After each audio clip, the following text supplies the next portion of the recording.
Hey, good morning. Hey, Morning, morning. everybody. This is Sky, and we are here on the 21-day water fast, day 12 a.m. meeting. And we have Claire from Australia and Prema from Michigan so far. I definitely want to keep this tight and locked because I got to go as soon as 30 minutes is up. So we're going to just check in and see how everyone is doing. I feel fine. I know for sure. Um, it's just the crazy thing about fasting that makes you feel like, why do we eat? Because I really feel fine. You know what I mean? Like I sleep really good. I've been sleeping so hard, and I guess Got it. that's just part of the process. But I took a nap yesterday. I've been taking a nap every day now for the last couple days, and even if it's a short nap, but just something just to like shut down sometime in the middle of the day. And then at night, I went to sleep. And normally I crash, like I literally have the laptop open in front of me on the bed. And my husband has to take the computer away from my face because it's on the laptop, literally. But last night, I actually closed it and put it on the side of my bed, which is a miracle. And I didn't wake up till about 6 or 7, I think. So rest is really good. I really think that that is the problem with people nowadays. I really don't think we rest well. That's why folks need coffee. Coffee is such a big drug because they need to get their coffee and get wired. But I think that folks are really unrested, and that's why, their cells are depleted, they're not energized. That's why they start aging rapidly and gray hair and looking crazy. So I think rest is huge. If you're not resting and sleeping and getting your good energy in, your energy rejuvenation in, then I don't think, health is, it doesn't matter what you eat and all the goji and wheatgrass. If you're not getting your rest in, none of that works. That's just how I feel. How are you doing, Claire and Prema, each of you? Go ahead, Pamela. I'm doing good. I'm like observing the lightheadedness as compared to the yellow in the urine. My urine was dark yesterday afternoon. I was lightheaded in the morning, and my urine was dark in the afternoon. And I read about it, and said the ketones they don't have color. So, because I was thinking, oh, is that ketones? And but that the detoxification process, uh, if there's too much toxins in the water in the body, then it's more yellow, and they need to be removed. So I was at a meeting, and I took my bottle of water, and that was all I had with me. And then I had to go downtown and do errands. I was walking around a lot, so that made me lightheaded, and I didn't have water with me. So when I got home, I had really dark urine. And so then I drank water, and I went one more time, and it was clearer. And then I went to bed, and I slept most of the day and slept through the call last night. Okay, well that's good. That's what we're talking about, resting. This is the body at rest. So, what Yeah, about you? What about you, Claire? that's good, Pamela. Yeah, I had a really good day. Like I said, I got another job, so yeah, my friend kind of canceled me last minute to go to the beach, and it was overclouded anyway. So I just went downtown by myself, and that nothing happens by chance anyway, because I got a job, another job. So I was really happy with that. So yeah, we're gonna catch up next week. I know she went camping, but yeah, I'm doing really good. I just kind of feel like this, like even though we're drinking water, like I feel like fuzziness a little bit in my mouth. So like yeah, definitely some oil pulling at some points, and I mean, I ran out of oil. So, I and couldn't hear other what than you just. I couldn't hear what you just said. Could, I was just saying about the oil pulling, like I should be doing that, but like I kind of ran out of oil, so coconut oil. Okay. So You ran out of what? Oil? coconut, yeah. Oh, okay. Oil. Gotcha. So yeah, but I've been feeling really good, and that dizziness is pretty much gone. Like I don't really feel it. Don't even feel really lightheaded at all. So I think I'm doing well. Yeah. Awesome. I was reading in the Herbert Shelton. Every now and then I just kind of skim through it. I think I had posted it in the group. And Herbert Shelton talks, the name of the book, actually, I think I pulled it up. The name of the book is actually called, Fasting and Sunbathing. And so what I gather from what he is referring to, let me see if I can pull it up here. Sunbathing.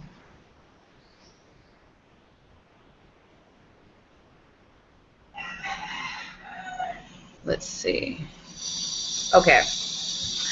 I'm not going to read the whole thing, but I guess the gist of it is getting into the sunshine is really imperative. It's really important for our fast because, once again, think of yourself as a plant right now, okay? So what we're getting, we are plants, and we're getting watered, and we need the sun. And the sun is going to energize us and give us those nutrients, the vitamin D and other, photogenic nutrients that we require. That chapter on sunbathing, he goes into like ancient Egypt and Greek and all kinds of German philosophy about being nude and what have you. I'm not going to even read the whole thing because it's pretty long. But he's basically talking about like sunlight. The next chapter is about sunlight. Let me see if I can pull a piece out that was pretty interesting.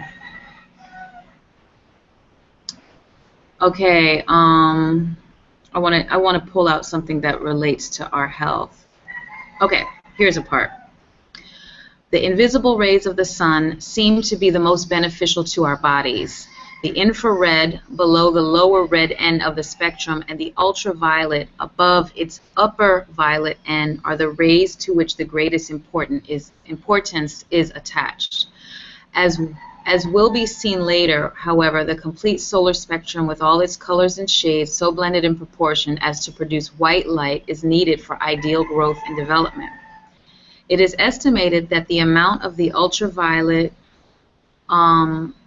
in the sun's total radiation is upon entering Earth's atmosphere. 5% visible rays, 52% infrared rays, 43%. Okay, I just lost where I am now. Blah, blah, blah. Due to atmospheric conditions, the amount of ultraviolet energy reaching the Earth's surface is only about 1%, with the light continuation constituting 40% and the infrared 59%. The amount varies with locality, season, altitude, cloudiness, etc. of the atmosphere. Enough sunlight passes through clouds and fogs to vitalize plant and animal life. Infrared rays are absorbed by carbon dioxide and water vapor in the atmosphere. While water vapor is transparent to ultraviolet rays, smoke absorbs both these and the visible rays, particularly violet, blue, and green. Glass is opaque to rays of shorter wavelengths. Then the next chapter talks about the use of sunshine.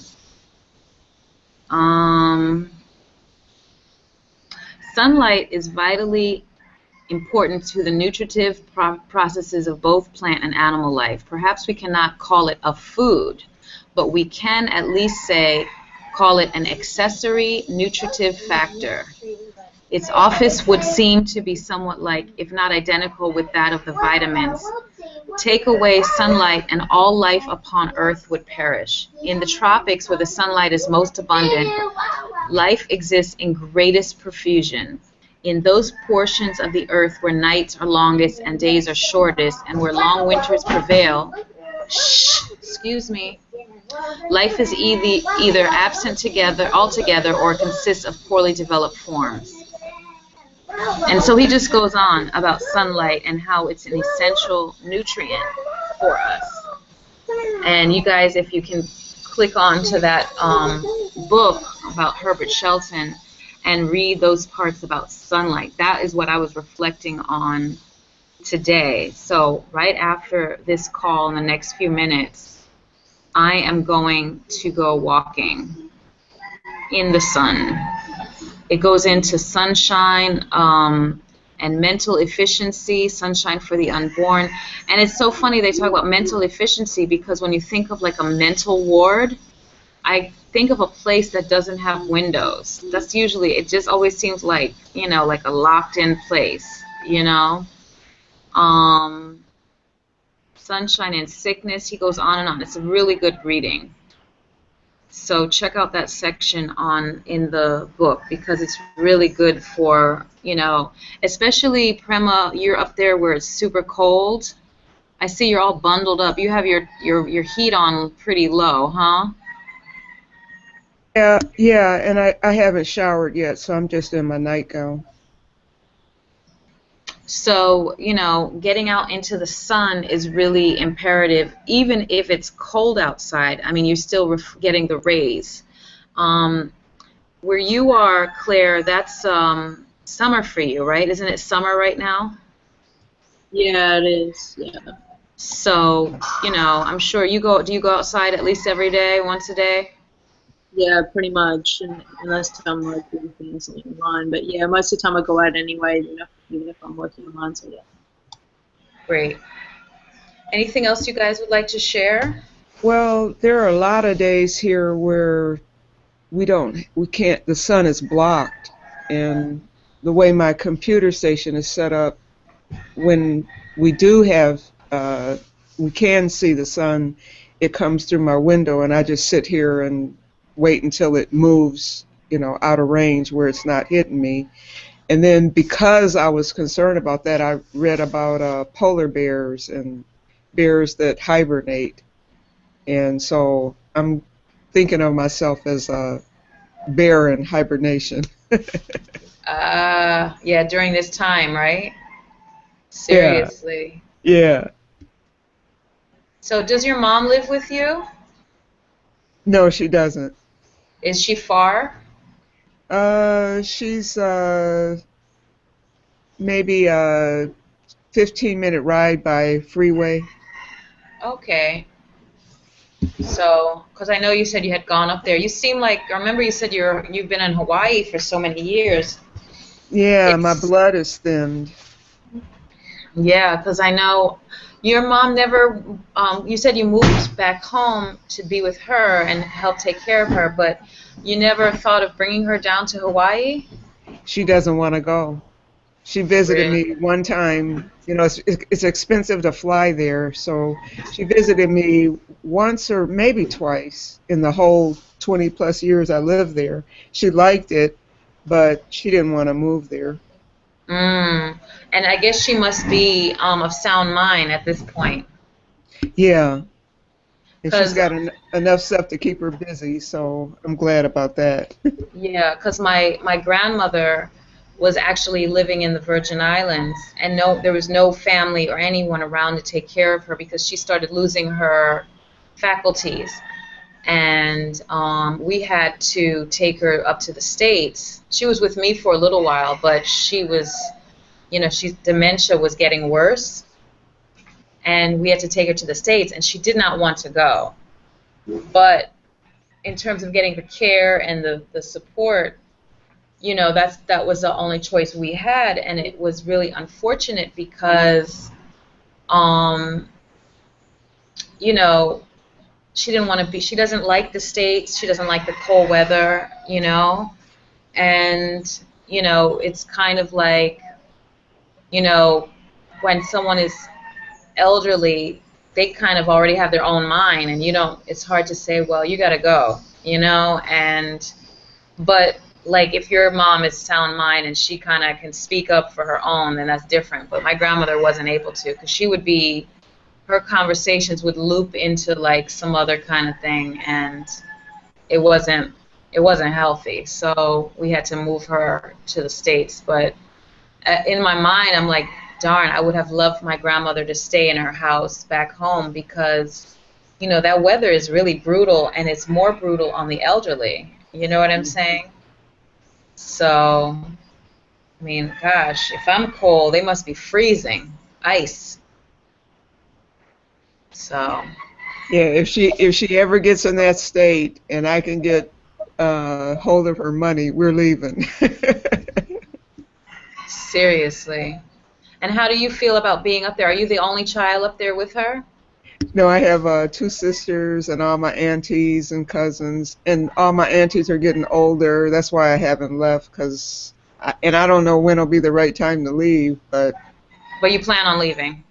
At some point, because I got to end up on a tropical island somewhere. Right. Yeah, that's how I feel too. Well, I'm here, but still, yeah, that cold is too brutal. It's just, to me, it seems like it's getting worse. Like, I don't know about this winter, but last winter I was watching the States, and it was like snowing every single day, and it was just ridiculous. Yeah, last year we actually had a polar vortex. The temperatures went down negative teens, and I was living in a loft, and we didn't have heat for most of the winter. I ended up suing my landlord. It was horrible. That's ridiculous. How can people live like that? But anyway, if there's anything else, to share, feel free. I'm pretty content. I'm just curious, Claire, did something happen to you yesterday? Because I came in, it seemed like you all were talking about something that happened to you. No, I don't know. What were we talking about? I can't remember, but I was here. Oh no, I got the feeling that maybe you woke up lightheaded or something. I don't know. No. I think like towards the beginning of the fast, like I was talking about like having that slight blackout, but I didn't actually pass out or anything. I actually was standing and I saw black, and then I got to the couch and just lay there for most of the day. But that was ages ago. I just brought that up, I think, the other day when we were talking some topics. But yeah, no, I'm cool. Thanks for asking me. Yeah, no, I'm cool. I did have some cramping yesterday, and then it just went away. I don't know what it was. It could have been like my digestive tract doing some processing, but nothing happened and nothing happened. So, yeah, it was fine. I feel fine now. I feel good. I feel energized. Has anyone been drinking? I think Mickey was saying she's not here today, but about drinking warm water. Has anyone been drinking some warm water and some just like lukewarm or cold water? Like, yeah. Oh, no, I've been drinking. I try to drink my water cold or room temperature, but not warmed up. Not like, because I don't need warm water here. Yeah. What about you, Prema? I've thought about it, and I just want to do it just to try it, because I always like to try anything once and see if I like it or not. You gonna try bungee jumping? I want to, but I don't want to try it at this weight, because I tried parasailing one time in Hawaii. The boat took off, I went up in the air, and then I fell. What? And then they did it a second time. They talked me into doing it the second time, and I was like, no. And they said, oh, no. I said, because I'm too fat. They said, no, we've taken people bigger than you. So I got harnessed. They took off. They went. I went up in the air, and I fell straight down. And then we get back to the platform, and I'm saying, yeah, see, I'm too fat. And he said, no, you're not. He said, it's just there's not enough wind. He said, we could have done it.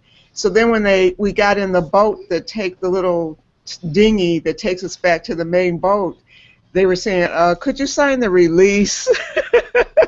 What? So, just in case, And I want to do that thing where you get in the little seat and you're on a wire and you go down. So I'm willing to try anything once. That is so wild. I did parasailing before, and it was pretty boring to me actually, because you just go up and you just kind of like, okay, it's pretty high, it's cool. It wasn't scary to me at all, but it was just boring. I was like, okay, I'm done. Yeah, I don't know. It was cool, but it wasn't a big deal to me. But anyway, I'm going to jump off because I want to hit the road, and I will catch up with you later this evening. Keep drinking your water. I know I haven't even had enough water. Probably had like a cup or two. So I'm going to drink a big glass of water and then go walking. And have a great day. Hope to see you tonight. That's If you about don't it. if you don't see me, it's because I got a meeting I think I have a webinar tonight. So, but I will be here when I'm available. Okay. Sounds good. So talk to you guys later. If you have any questions, post them in the group. Peace. Okay, see you later. All right.